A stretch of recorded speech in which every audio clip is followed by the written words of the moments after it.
Hello, everyone. Father Norm here.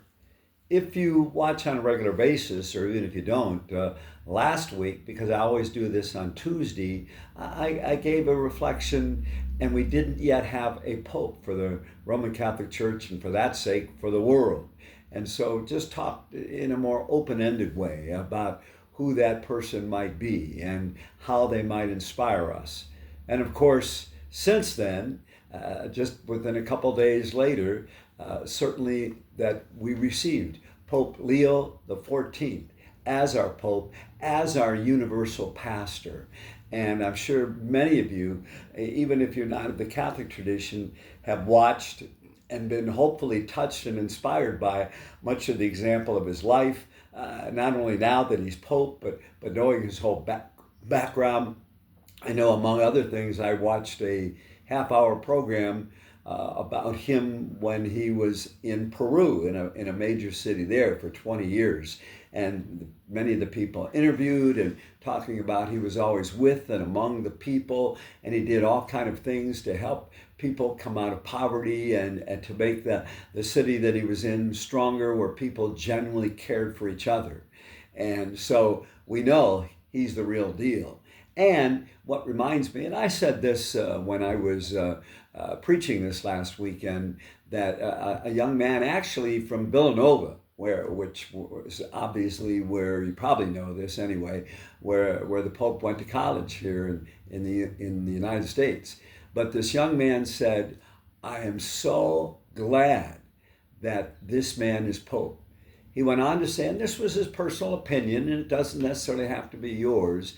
He said, I've just been upset because I haven't found a leader in the United States that could really inspire me, that could really help me to be more caring about the human family, to be someone who challenges me to be less self-centered and more caring for others, especially the most vulnerable and poor.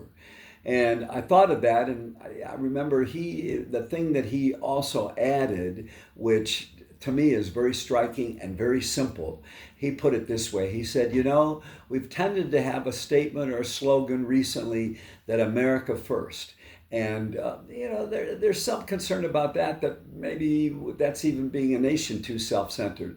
But he said, I'd rather have the expression not America first, but America cares. And boy, that touched me right away. Very simply, just a couple words, just of a difference, and hopefully for all of us. And the reality is, we are already in many ways a caring nation, but also we know in our own time we can be a nation that's divided. We can be a nation that gets preoccupied with being better than everybody else. We can be a nation that doesn't reach out to the poor and the vulnerable for whatever the reason, and slight people. We can be a nation, and I mean this about all of us, a nation that too often in our conversations can be hostile, can be negative. If somebody doesn't agree with us, we put them down just as they may put us down. And we say, gosh, that's not very caring, even in our conversations. And when I think about that, here's a quote that Pope Leo gives that struck me among many. And he says this: we must seek together how to be a missionary church. This strikes me too. Being a missionary church, being a missionary people, even as a nation with all our different faith traditions, that we reach out to others. We're not just caught up in ourselves. A missionary person, and Jesus called all of us, and even people who don't follow him directly, to be missionary disciples in a way, to be missionaries in our own family, in our own community, our nation, our world. Again, more aware of and reaching out to others, lifting each other up, not just trying to make my way in the world. And so he says this: we must seek together how to be a missionary church, a church that builds bridges, dialogues, always ready to receive everyone who needs our charity, our presence, dialogue, and love.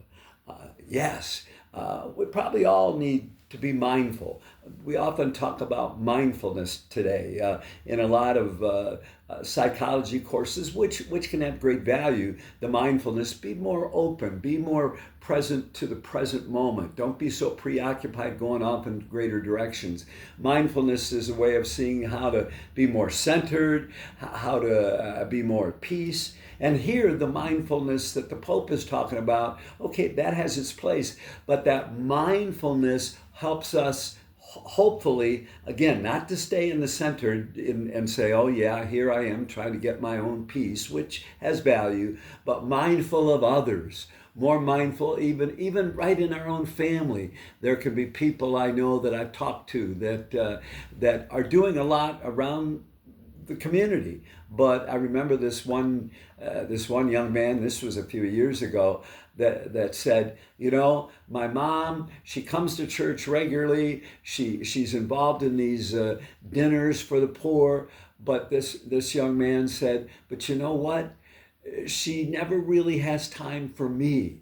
You know, and he said, maybe I'm feeling kind of selfish, but she's attentive to everybody, but not me. It reminds us it needs to begin with the family, that we're real careful that we don't have blind spots, whether about family or whether about our church, our community, our world, that we say, Lord, help me to see what you call us to be, help me to see what you call us to do. And to follow the example of Jesus Christ. And sometimes we need inspirations right here and now that exemplify who Jesus Christ is, that inspire and challenge us. And so I think Pope Leo can be just that. So wherever any of us are, as we look at him, and again, not just to say what a great leader he is, but to say, wow, he's a beautiful example of how I want to be more so. People say he's kind, he's loving, he's giving of others, that we should be inspired by that so that we ourselves are more kind and loving and inspiring others. Thanks for listening to this. Maybe every one of us can think, how can I be a better person, a missionary following the example of Jesus Christ, and how we can live it today as Pope Leo has shown us.